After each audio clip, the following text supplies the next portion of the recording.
सर्वनाम। नीचे बने चित्रों को देखो और वाक्यों को पढ़ो। पिता ने बेटे से पूछा, तुम क्या कर रहे हो? नीरजा ने गाना गाया। वह अच्छी गायिका है। सचिन ने पूछा, कौन रो रहा है? इन वाक्यों में बेटे के स्थान पर तुम शब्द का प्रयोग किया गया है।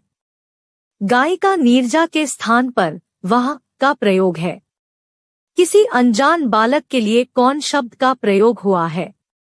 ऐसे शब्द सर्वनाम कहलाते हैं। जो शब्द संज्ञा के स्थान पर आते हैं उन्हें सर्वनाम कहते हैं। सर्वनाम शब्द का अर्थ है सब नामों के लिए। जो शब्द सब नामों के स्थान पर प्रयुक्त हो उसे सर्वनाम कहा जाता है। किसी एक ही संज्ञा शब्द का बार बार प्रयोग अटपटा सा लगता है, अतः उनके संज्ञा शब्दों के स्थान पर सर्वनामों का प्रयोग किया जाता है। एक उदाहरण से इस बात को समझिए। विज्ञान ही डॉक्टर बसु का जीवन था।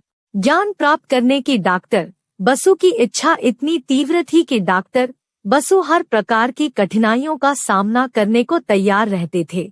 डॉक्टर बसु ने अपना मार्ग निश्चित कर लिया। धैर्य, साहस और लगन के साथ काम करना डॉक्टर बसु की सफलता की कुंजी थी। इस गद्यांश में डॉक्टर बसु का नाम 5 बार आया है। बार बार का यह प्रयोग अटपटा लग रहा है। इस गद्यांश को इस प्रकार लिखे तो ज्यादा ठीक लगेगा। विज्ञान ही डॉक्टर बसु का जीवन था। ज्ञान प्राप्त करने की उनकी इच्छा इतनी तीव्र थी कि वे इस प्रकार की कठिनाइयों का सामना करने को तैयार रहते थे। उन्होंने अपना मार्ग निश्चित कर लिया। धैर्य, साहस और लगन के साथ काम करना उनकी सफलता की कुंजी थी। बात के अनुच्छेद में डॉ बसु का प्रयोग एक बार हुआ है तथा बाद में उनके नाम के स्थान पर उनकी, वे, उन्होंने, उनकी शब्दों का प्रयोग हुआ है। ये सभी शब्द सर्वनाम है। अब आप सर्वनाम के प्रयोग के महत्व को समझ गए होंगे। सर्वनाम के भेद। सर्वनाम के 6 भेद हैं। पुरुषवाचक सर्वनाम, निश्चयवाचक सर्वनाम, अनिश्चयवाचक सर्वनाम, प्रश्नवाचक सर्वनाम, संबंधवाचक सर्वनाम, निजवाच सर्वनाम। 1. पुरुषवाचक सर्वनाम। वह सर्वनाम जो किसी व्यक्ति के लिए प्रयुक्त होता है पुरुषवाचक सर्वनाम कहलाता है, जैसे मैं, तुम, हम, वह। यह 3 प्रकार का होता है।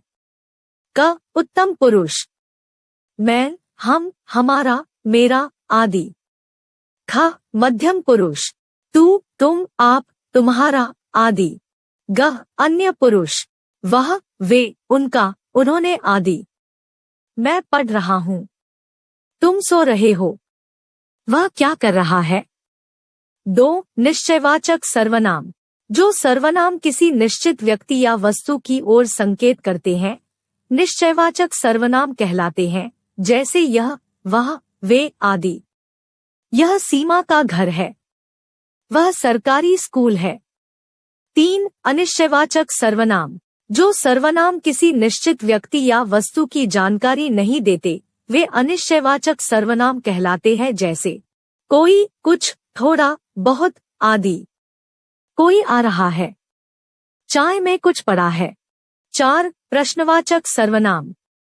जो सर्वनाम किसी व्यक्ति या वस्तु के संबंध में प्रश्न पूछने के लिए प्रयुक्त होते हैं उन्हें प्रश्नवाचक सर्वनाम कहते हैं, जैसे कौन, क्या, किसके, किसे आदि। कौन आया है, रवि क्या लाया है। 5. निजवाचक सर्वनाम। जो सर्वनाम कर्ता काम करने वाला के साथ अपनापन बताने के लिए आता है उसे निजवाचक सर्वनाम कहते हैं, जैसे आप, खुद, स्वयं आदि। वह आप आया था, मैं काम खुद कर लूंगा, आप स्वयं समझें। 6. संबंधवाचक सर्वनाम। ये वे सर्वनाम है जिनका प्रयोग साथ में आए अन्य सर्वनाम या संज्ञा शब्दों से संबंध बताने के लिए किया जाता है, जैसे जो, सो, जिसकी, उसकी, जैसा, वैसा आदि। जैसा करोगे वैसा भरोगे, जिसकी लाठी उसकी भैंस, जो मेहनत करेगा सो पास होगा। समझे। लिंग के कारण सर्वनाम में कोई परिवर्तन नहीं होता। क्रिया से सर्वनाम के लिंग का पता चलता है, जैसे 1 वह जा रहा है, पुल्लिंग, वह जा रही है, स्त्रीलिंग। 2 तुम जा रहे हो, पुल्लिंग, तुम जा रही हो, स्त्रीलिंग। वह और यह का प्रयोग पुरुषवाचक और निश्चयवाचक दोनों सर्वनामों के लिए होता है। इसकी पहचान वाक्य प्रयोग से ही होती है, जैसे वह पढ़ रहा है, पुरुषवाचक सर्वनाम। वह रवि की पुस्तक है, निश्चयवाचक सर्वनाम। यह लिख रहा है, पुरुषवाचक सर्वनाम। यह गीता की कलम है, निश्चयवाचक सर्वनाम। जिस प्रकार संज्ञा में एकवचन तथा बहुवचन होता है, उसी प्रकार सर्वनाम में भी एकवचन तथा बहुवचन होता है। एकवचन, बहुवचन, वह, वे, मैं, हम, तुम सब, किसे, किन्हें, तू, तुम, यह, ये, उसे, उन्हें, आप लोग। सर्वनाम तालिका। मैं, मुझे, मैंने, मुझसे, मेरा। तू, तुझे, तूने, तुझसे, तेरा। तुम, तुम्हें, उसने, हमसे, उसका। हम, उसे, हमसे, उससे, उनका। आप, हमें, तुमसे, तुमने, हमारा। वे, आपको, आपसे, उनमें, तुम्हारा। ये, हमको, उनसे, इनमें, आपका। वह, उनको, इनसे, हम में, इनका। हमने पढ़ा और समझा।